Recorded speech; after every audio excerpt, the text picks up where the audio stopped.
There are plenty of brand new films currently in the box office, and producer Charlie joins me now to break it all down. So where do we get started? Okay, so first let's start with something for the kids. Okay. You know, a lot of stuff lately has been a lot of R-rated, so we got a little PG. You do bring me a lot of crazy stuff. I'm not the one that releases these movies, though. I wish I could make a release schedule, but right.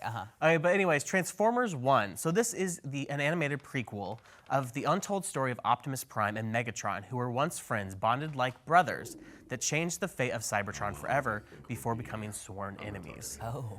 So this has a stacked vocal cast. Chris Hemsworth, Scarlett Johansson, Brian Tyree Henry. Whom I love. He is great. Yeah. And then Keegan-Michael Key. Oh There's my even some gosh, other ones that I didn't want to put in there just so you can guess throughout it. And this is actually, I was surprised by this. This is Chris Hemsworth's first animated role. That is really shocking because I feel like, I mean, first of all, he's so talented, but I feel like he's done so many random things that I would have thought. But thinking back when I read that, I was like, you know, I guess it makes sense. He's only been in live action stuff. And honestly, it was very good because if you didn't know it was Chris Hemsworth, for the most part, he does very well at not using his own voice. I thought there were a few times it slipped where you could almost hear his Australian Chris Hemsworth's voice in there. But for the most part, he's a really good voice actor, I think.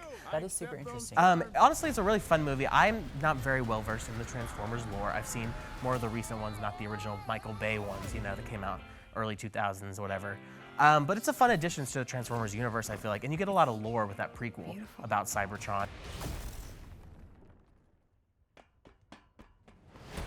So I'm sure it'll, you know, school's back in session. This fall season's kicking in, and a lot of things are going on. So people are busy on the weekends. Yeah, but it's also about to be colder, so people are going to be looking for things. Yeah, and so I think it has pretty good potential, maybe to at least break budget. Yeah. What's next? Moving on, we're going back to the R-rated films. Of course. So first up, we have Never Let Go. This is a survival horror film that follows a family that has been haunted by an evil spirit for years, but their safety and their surroundings come into question when one of the children questions if the evil is even real. So this stars the amazing Halle Berry. Love her, yeah. And her children in this film are played by Anthony B. Jenkins and Percy Daggs IV.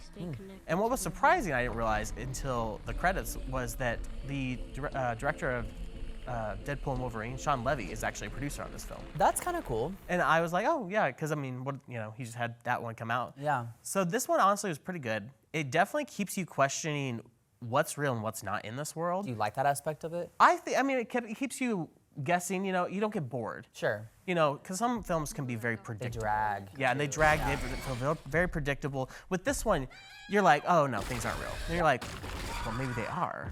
So it's like, it keeps you more invested in the film, I feel like that's fun for the listener. Yeah. Worldwide though, this has only made $4.4 million, with a budget of $20 million. It's a little bit of way to go. Yeah, it might get there. It probably is going to be very close, if that. Yeah. So moving on.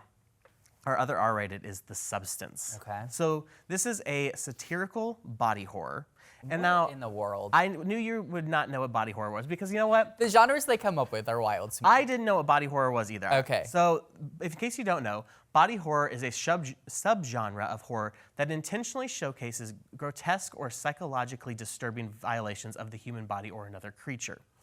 So the story of this film is it follows a fading celebrity who decides to use a black market drug, a cell-replicating substance that temporarily creates a younger, better version of herself.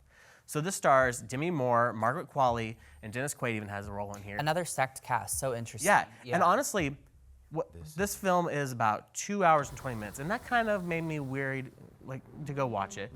But the reviews have been very, very good. Okay, It's got a lot of a little award buzz to it too. It's very one of those that you're gonna be like wanting to look away though too at some points because it's kind of gross at some points. It does a lot of close-ups on like at one point Dennis Quaid, and even in the trailer you see Dennis Quaid is eating and he's not eating pretty. He's like all over and it's right up on his lips. And it's a very, you definitely don't want to take kids to this.